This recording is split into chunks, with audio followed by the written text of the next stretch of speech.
Who's Nigel Hitchin, and he'll be speaking about ALG and the SE infinity Toda equation. Okay, well, thank you very much. This meeting is called a workshop, and I want to treat it like a workshop in the sense that I have a faulty piece of equipment and I'd like to get it fixed. So this talk is about something where I'm pretty sure that the expertise for giving a complete solution to it lies within this audience, but I haven't been able to get there. But let me, I'll describe to you, as far as I've got in the context of it. So it's all about okay, the toy model. So I mean, Tomasz tomorrow, I think his title is the toy model, but I'm sure it'll be something a little bit different from this. So, but still, it's what he called the toy model in his thesis. So this is it's really the Kummer construction done at a lower level. So you start with an elliptic curve, torus, and the involution, u goes to minus u. This has 4 fixed points. And then you take the product with c. So instead of taking a 4-dimensional torus and the involution, you take just the product of one complex dimensional torus and c, and you look at the corresponding involution, and this has 4 fixed points. They all lie over z equals 0, and what you do then is, well, you can do it either way. You can blow up the fixed points and then take the quotient by the involution and get a smooth complex surface. Or you could take the quotient and then resolve the singularities, the quotient singularities, in the standard way. Either way, you get this smooth surface, which has a non-vanishing holomorphic 2 form. So the standard 2 form, du wedge dz upstairs, becomes degenerate when you pull it back to the blow-up, but when you divide out by the involution, it becomes non-degenerate again. So that's the construction of a non-compact complex manifold with a holomorphic symplectic form on it. And it has another feature, which is there's a C-star action, namely you just act on the z coordinate there by lambda. So what is it? Well, the structure of this is, well, when you blow up those 4 points and take the quotient, you get 4 rational curves, 4 copies of P1, and you get one more from the elliptic curve over the origin, because the origin is fixed by the involution, so you get the quotient of the elliptic curve by the involution, which is another copy of the projected line. And so altogether, the Poincare polynomial looks like this. What else? So it's okay. So this, if you like, is the okay. So it's if you look at the function z squared, then this is invariant under the involution. So this gives you a map to the complex numbers, and the generic fiber when z is not equal to 0, or if you like, when z squared is not equal to 0. The generic fiber is the elliptic curve you started with, but at z equals 0, the fiber looks like this. It's a singular fiber of, so in Kodaira's terms, I can't remember what it's called. Anyway, it's the extended D4 Dynkin diagram. So you have the the P1 in the middle, which is the quotient of the elliptic curve by the involution.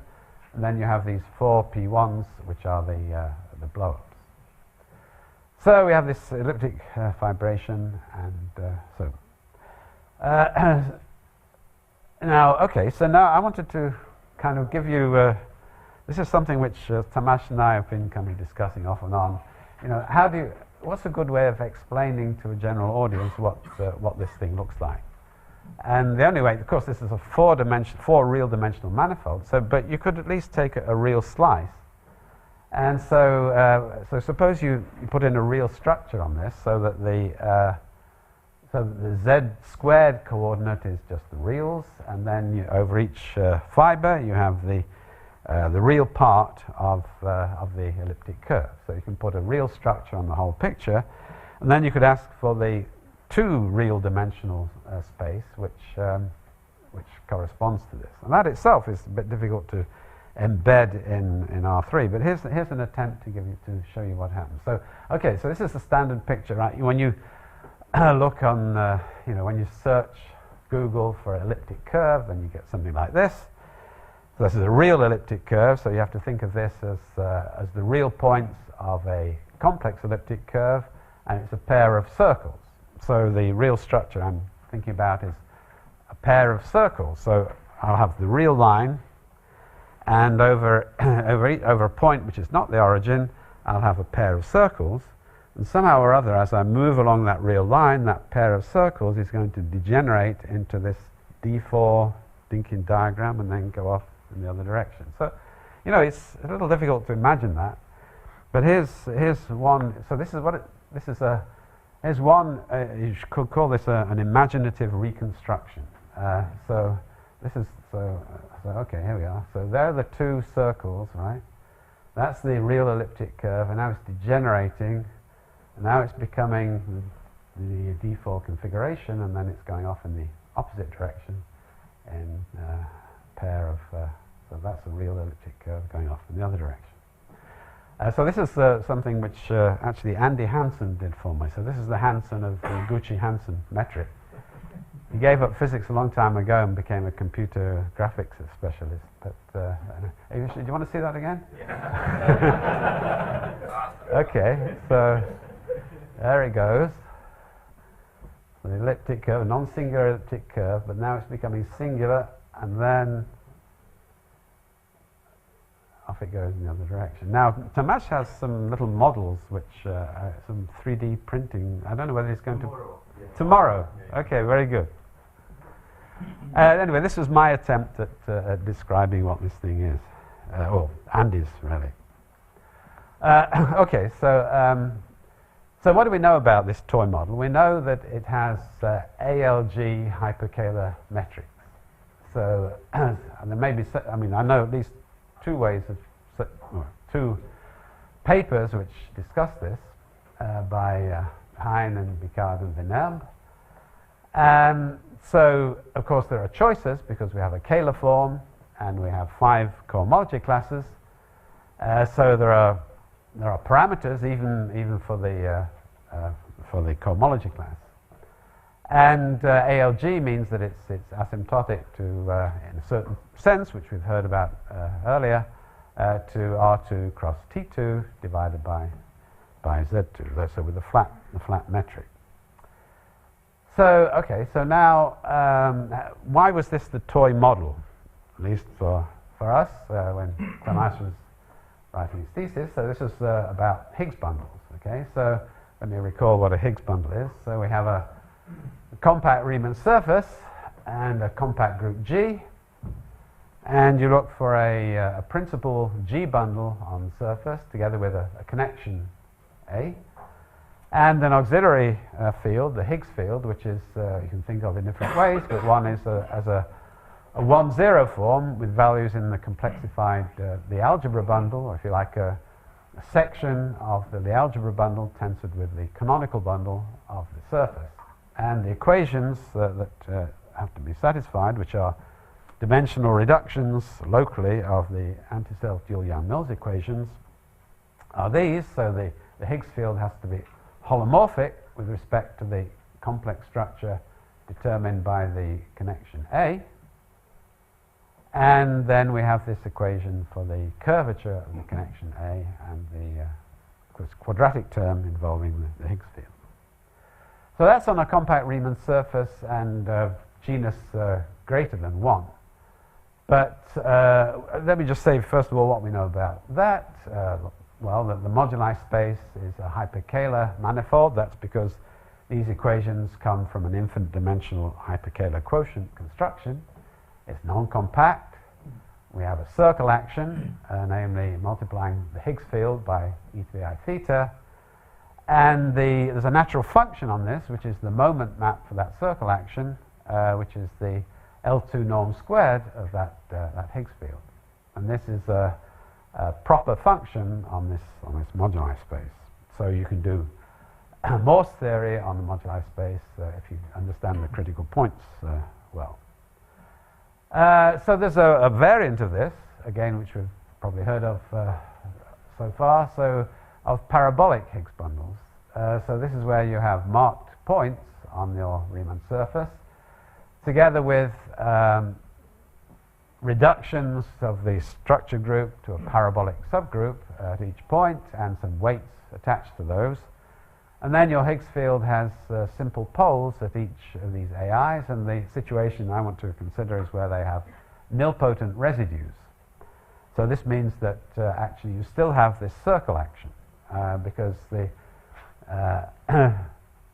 I mean, in general, of course, the Higgs field, if it has a more complicated pole, if there's an actual invariant, that invariant won't be preserved by the circle action. But anyway, nilpotent residues, that's the standard simple version of parabolic Higgs bundles.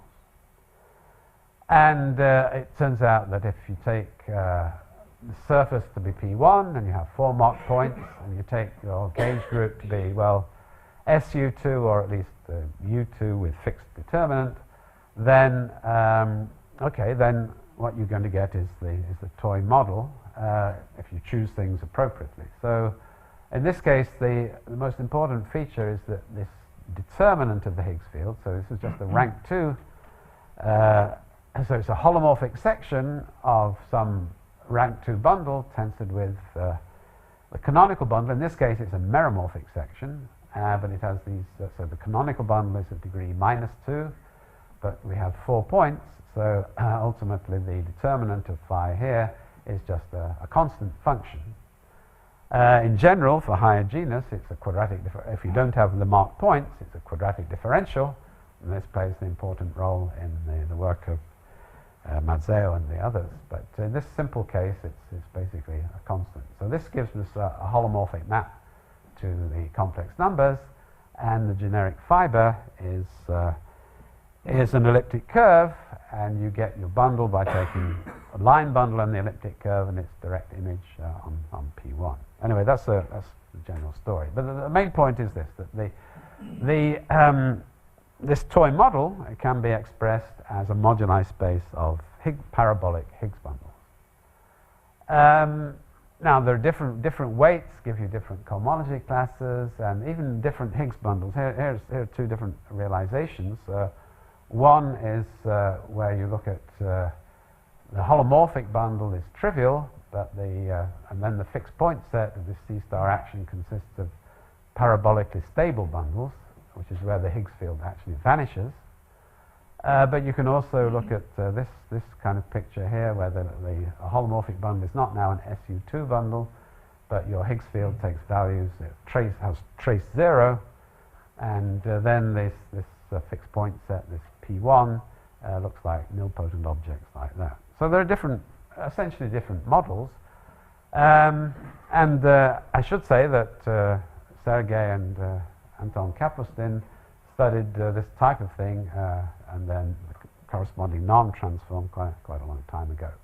So anyway, what is my point? My point is this. We have a natural metric which comes from the Higgs bundle picture. We need to prove that this metric is ALG. So on the one hand, we know that there exist ALG metrics on this space. Here is a natural family coming from Higgs bundles. So how can we prove that this is ALG? So maybe, as far as I know, I couldn't find anything in the literature. Sergei has some norm transform, and which is a slightly different model from the one I'm thinking of, but if the Proncharel formula works for that, then maybe one can prove it that way. But just from a purely naive point of view, I want to ask, how can you go from the data of this as a moduli space of Higgs bundles to proving that it's ALG? So I can't do it, but this is the challenge, and I'm sure that there are people in the audience who will be able to contribute to this at least. Can you construct a singular space as a moduli space? You started with singular space and then you resolved to get the toy model. Yeah. So how do you know how to construct a singular model as a moduli space? A singular metric, or what? Yeah.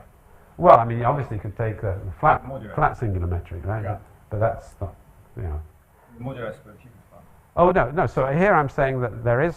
Sorry, I mean there is a natural metric coming, L2 metric coming from this as solution of Higgs bundle equations. Yeah. So do you have a parameter for this metric? No. I just want. Okay, so I mean, this is the point. I want to. I mean, because there are various parameters involved, you can change the weights and so forth.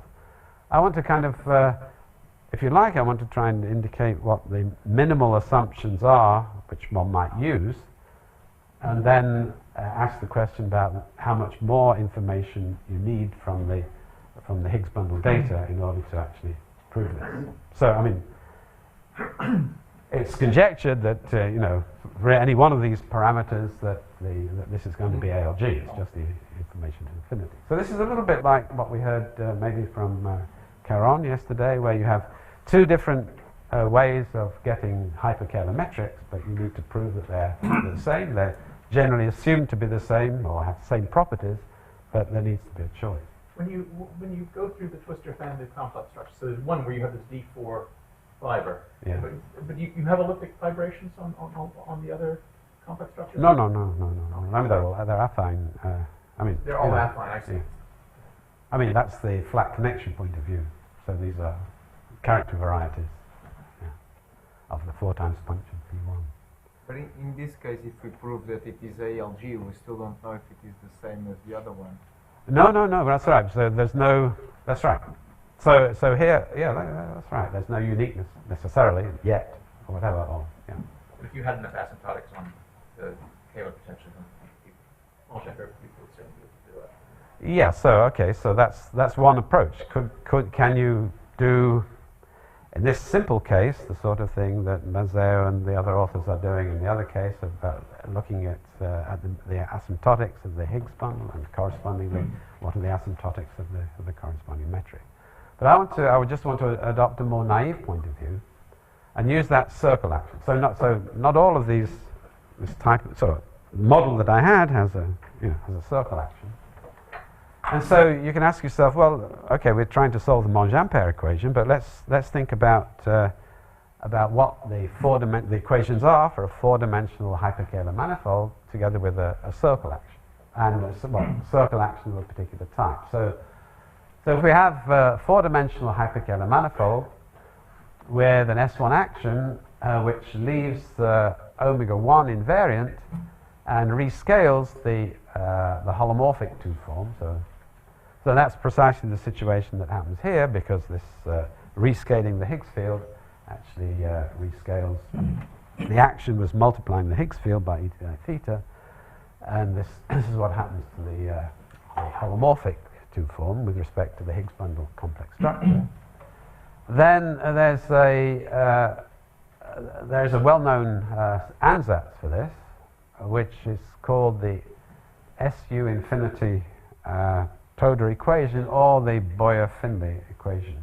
So this is basically the ansatz. So what we've got here, okay, this is in local coordinates. So the metric looks like this. So we've got, okay, I'll explain the terms. So we've got a circle action. So the killing field is basically d by d Tor. So this is, if you like, a connection form for that circle bundle. And these are the coordinates, which I'll give them a more geometrical interpretation in a minute. So the Kähler form omega-1 looks like this. The equation here is simply the equation which says that the omega-1 is closed. That's just take d of this, and you'll see that leads to this equation. This is the equation which is called the SU infinity Toda equation. And that's essentially because the Toda equation usually involves several u's, but involves a difference equation, a second-order difference equation here. And this is this second-order derivative is a kind of continuous limit of that difference equation. And you might ask, is this the same SU infinity that appeared in Olivier's talk? And it's, in a way, it's not quite, I don't think. I mean, it's like, so if you look at a Higgs bundle with group SUN, and you look at the center of that, so you look at a cyclic subgroup of order n, and you look at fixed points in the moduli space where you multiply the Higgs field by a primitive root of unity, then you get, you can rewrite the solution to the Higgs bundle equations like a Toda equation. But that kind of limit is a limit where, so the limit there is where the cyclic group becomes the circle and so on. But it's not quite the limit, it's not quite the model using symplectic diffeomorphisms of the two-sphere. But nevertheless, it's another kind of infinite, SU infinity interpretation. Seem to have built in an extra circle action or something, or it's not circle invariant, but in this XY plane. Yeah. Is there circle action or something? No. So U is a function of X, Y, and T here. Breaks that symmetry. Yeah. So I mean, U here. Well, here's the function, right? U is this function of. Gone. I mean, this represents a hyperkähler metric where you have a U1 action that permutes the different complex. It's not a triholomorphic action. It permutes the complex structures. So let me give you. So these are the local substitutes. Let me just give you an interpretation of these. Hello, I've lost contact here. Hello. So here's the circle action. Here's the killing field d by d tor. So what's the interpretation of T? So you can see if you take the interior product of omega 1 with this, then up to a sign, then the moment map is this T. So what is T? So I told you earlier that in the Higgs bundle picture, the moment map for the circle action was norm squared, L2 norm squared of the Higgs field. So there's the first link between these equations and the Higgs bundle. So norm squared of the Higgs field, that's the moment map. And now we have this circle action, and then if you look, if you think about, there's a picture that I had. The circle action z goes to e to the I theta. That was equivalent to the z squared going to e to the 2I theta. That was basically the base of this vibration. And so this W is scales in exactly the same way under that action. And so basically the complex, this W here, which involves the function, which involves tor and U, this is essentially the determinant of the Higgs field. So if you like, the U function is really this W bar up to a scale. So we can make some sense of these functions which appear, but then the question was, what about the x and the y? So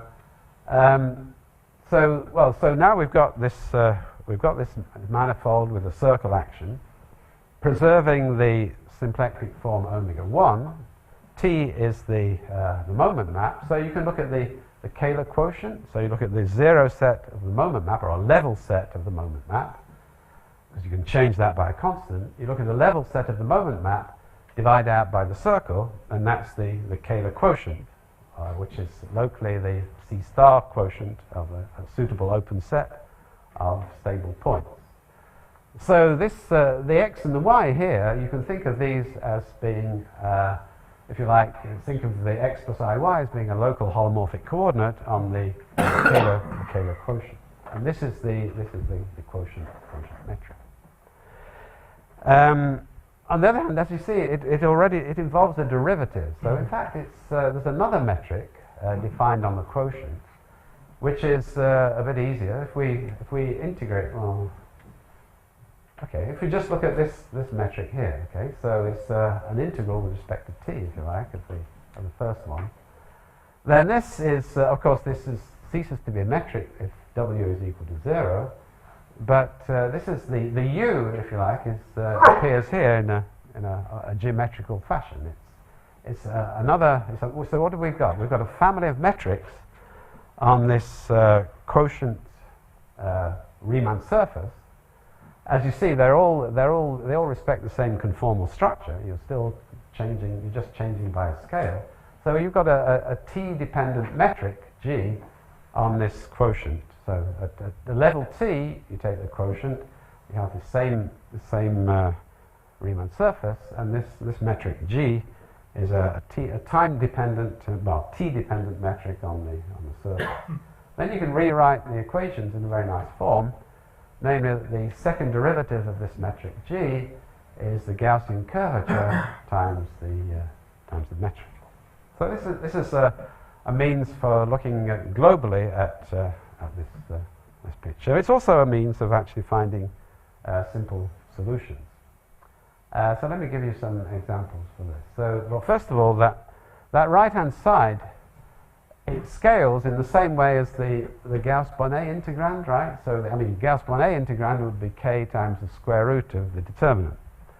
So actually, if I rescale the metric by a constant as far as x and y is concerned, then the right-hand side is just the same. So I could look at, on the other hand, if the second derivative is constant, then that means that I have a quadratic polynomial in t. So what I can do is that I can take, for example, a constant curvature metric, G0, multiply it by a function of t, a quadratic function of t, and that will satisfy these equations. And this, the term, the multiple of t squared, so that appears in the second derivative, that is essentially determined by the Gauss-Bonnet integrand, and therefore by the Euler characteristic of this surface. So this is the way in which you can. So if you take so if you take c equals c positive, so Euler characteristic positive, it means you're looking at the two-sphere. And if you take the b equal to 0 and a negative, then this solution gives you the Higuchi-Hansen metric on cotangent bundle of the two-sphere. So that's a complete hyperkähler metric where the circle action is just the action in the fiber of the cotangent bundle, just multiplied by e to the I theta. If you take G0 to be constant negative curvature, then if you take, that means that I've renamed my terms, but the coefficient of t squared is now negative, it's given by the Euler characteristic. If you take A as positive, then you get the kind of standard model that Olivier was talking about on Monday of a folded hyperkähler manifold. So this is a way of getting the folded hyperkähler metric, which corresponds from Higgs bundle point of view to the uniformizing the solution to the Higgs bundle equation, which uniformizes the Riemann surface. So you can think of it another way as saying that you take the cotangent bundle of surface of hyperbolic surface, and you have this hyperkähler metric, this unique hyperkähler extension of the hyperkähler metric, of the Kähler metric on the zero section, and it goes wrong, and it goes wrong on a fold, and this is the local formula for it. So that's a bit of an aside, I suppose. Actually, what you can also do, if you change things, if you take the coefficient of t squared to be positive, and then change the sign. So what did I do here? Here I had c positive here. No, a negative gave me Higuchi-Hansen. If you take a positive, then you get a solution which has actually a fold at one end and is ALE at the other end. So these, at least from the point of view of this equation, these boundary conditions that we've heard a lot about, the fold and the ALE, they're very natural in this context. Okay, well, we're not really interested in that, so we're interested in the flat metric. So if I take c to be equal to 0, that's the coefficient of t squared, I'm on a torus, then there is a solution, so the flat metric corresponds to the solution u equals log t. So this of course is the target metric that we want to think about in terms of ALG. So what does it mean about these functions? It means that, if you like, so we want u to look like log of t, so in terms of the Higgs bundles, we would like the norm squared of the L2 norm squared of the Higgs field to behave at infinity like the determinant of phi. So that's the challenge. And what do we know? Well, so we do have actually bounds in both directions. So let me just, I think it's worthwhile explaining how those bounds appear, because it's fundamental. I mean, when I was working on this, 30 years ago, I suppose, this was really very important. It gave the properness of the map to the base, all sorts of things. So it's worthwhile trying to understand why that occurs.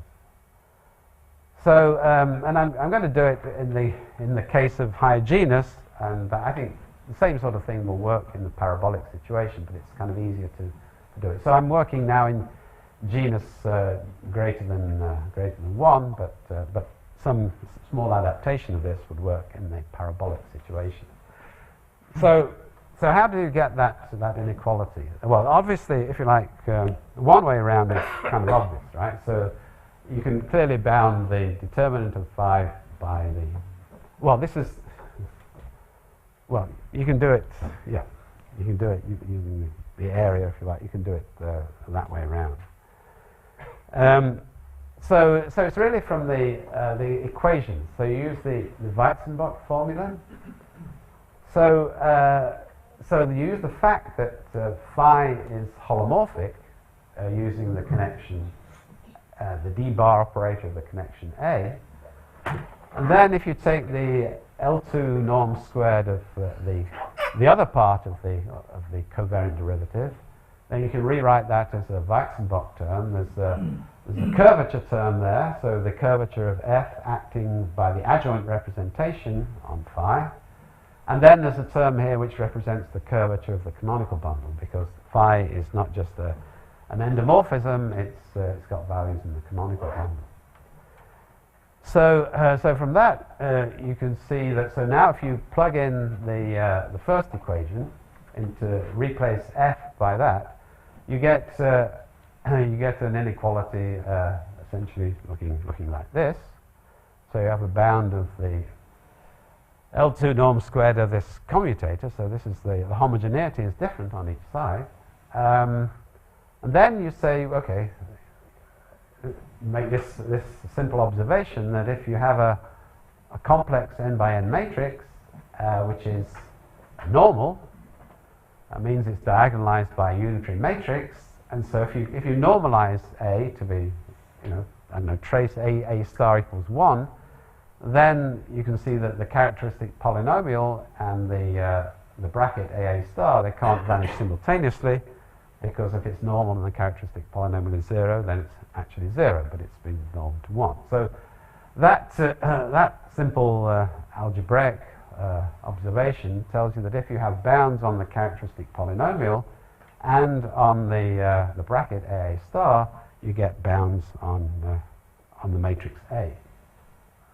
So when you plug that in, then you find that you get you do a bit of manipulation using different degrees of homogeneity, but then you get an inequality going the other way around for large values of sufficiently large values of phi.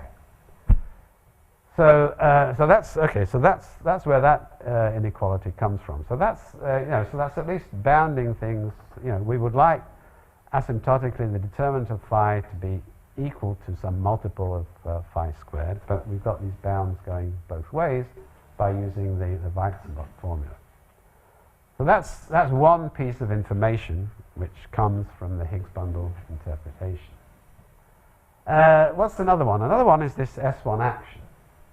So we have this vector field, this killing field coming from that, and there is an estimate you can give for this. And this relates to the infinite dimensional hyperkähler quotient construction. So Higgs bundles are given by taking this infinite dimensional space, essentially the cotangent space of the affine space of d bar operators on this bundle. So this is the product of A, the space of d bar operators, and the space of C infinity sections of the algebra bundle tensored with the canonical bundle. And up there, the S1 action is just multiplying the Higgs field phi by e to the I theta, so the infinitesimal action looks like this. On the other hand, when you take the hyperkähler quotient, you're essentially, you look at basically a horizontal component of this vector field. So the vector field preserves the zero set of the moment map, but in order to get the quotient metric, you take the horizontal component. And so the length squared of the horizontal component is bounded above by the length squared of the infinitesimal action, which is the norm squared of phi. So we have an inequality in this direction too. Okay, so that's right. So that's giving us. So actually, if you go back, then you'll see what that gives you in terms of norm squared of the Higgs all the way back. So the length of the so this is the 1 over ut is that inner product of x with itself. So that's bounded above by t. So there's an inequality there, and as far as I could see, that's okay. You can't easily get anything more. And so I just asked myself, well, how much information does that give you? How close can you get to ALG by using that information? Right. So now we want to understand in particular, the geometry of these tori, these elliptic fibers. So that's the situation where, if you like, w squared, if you like, is a constant. That's the w is the base parameter. So that's then you have to kind of So as it stands, the metric here is written as a function as u as a function of x, y, and t. But now we want basically tor and u to be functions. So we really want t to be a function. What do we want? A function of u? Yeah. So we want to not think of t as being a coordinate, but to think of u as being a coordinate instead, so that we can look at the u equals constant. So anyway, so if you change coordinates, so now we've got x, y, and u, and the circle variable as coordinates. Then you find so we have this function g, so the moment map t is now expressed as this S1 invariant function, therefore a function of x, y, and u. And then you find that the metric on the fiber looks like this. And as I pointed out, now this differential of g with respect to u is basically this killing field. So all I've done now is to do something naive and see where it gets me. I mean, it doesn't get me very far, and that's where I'm hoping that some more sophisticated stuff will come in here. So with this inequality, so that implies that this gu term is less than equal to t. So I'm looking here now at the metric, or even the area. Anyway, the metric on on my torus now. I can bound it below by this term. And then because t and e to the u are related by up and down, then I can have an inequality like this. So this h, so this is e to the minus ut. So I have this upper and lower bound there. So if I introduce this function h, then this right-hand term looks basically like this. So if I look at the area of each of these these tori as t gets large, as I go out to infinity, and essentially as w gets large, then the area, of course, the total area is fixed. It's cohomological, just the integral of the Kähler form omega 1. So that's fixed. So that means I have a bound for this right-hand side. So if you use the fact that the fibers have constant area, then I get an inequality like this. And that's now this function u is constant on each of these fibers. So what I end up with is what we would like is that h is a constant, or h is equal to 1. So what happens? Well, we've got, so here we've got some weak version of this, right? H is bounded above and below, and on each fiber, as we go out to, as u varies, as u goes to infinity, that's going out to the, u is the norm squared of w, we have this kind of like this L21 convergence. It's weak, but what can I do? So that's why I bring this problem, to this forum, and basically there are two questions. Two things that one might think of doing. The first is, I've used fairly weak information, but I've used these two inequalities. Is it possible that my naive estimates can be improved, that using the equation more, I can bootstrap these estimates and improve them, and say instead of the metric on each fiber's kind of weakly approaching a constant, there is some much stronger thing. Well, the older you get, the less you have time to do things with your bootstraps, and so the more time you have to actually.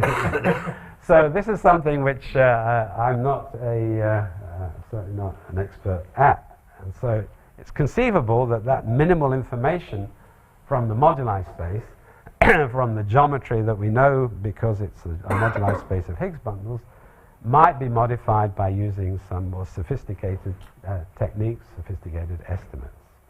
And the other possibility is that maybe we need to find more information about this moduli space of Higgs bundles. In particular, the more I played around with these formulas, the more I realized that it would be nice to have a lower bound in terms of the norm of phi for x. So xx was less than equal to some function, well, in fact, the norm of phi squared. It would be good as we go off to infinity to actually have a lower bound. In other words, but that's not so clear to me how one can do that. So this circle action is why is it getting bigger as we? Why is the killing vector field getting bigger as we go out to infinity? That doesn't come easily, and you can play around a little bit, and it's a little bit different from. I mean, in monopoles, when you have two widely separated monopoles, you can think of angular momentum being large as they get, somehow. But in this situation, it's not so clear. On the other hand, rescaling the Higgs field and trying to understand what the solutions look like for a rescaled Higgs field, which is the sort of thing that's being done by Maceo and the others for genus greater than 1, that could well give you information. So I mean, this is a question which makes sense for all of these moduli spaces, all of these Higgs bundle moduli spaces, trying to get from the geometry and maybe the asymptotic behavior of the solutions to the Higgs bundle equations, this kind of information about the metric on the moduli space. So as I say, this is just a piece of equipment which is not working properly, and hopefully some of you in the audience have better ideas than I had. So I'm going to stop there.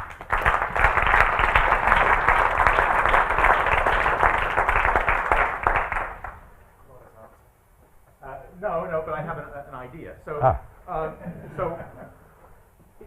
rather than focusing on U as just a solution of the total lattice equation, I would suggest that, and after all, that determines an Einstein-Weil-Free manifold, right? Yes. Okay. Right. So for the flat model, what you have, if you since you're taking a quotient by a lattice that represents the elliptic curve, you start out with the upper half space model of hyperbolic 3 space, and then you're modding out by the group of an elliptic curve. Yeah. So you get a cusp, right? So the going off to infinity is that there's a cusp at one end, and then at the other end there's a conformal infinity that in the flat model would just be the elliptic curve.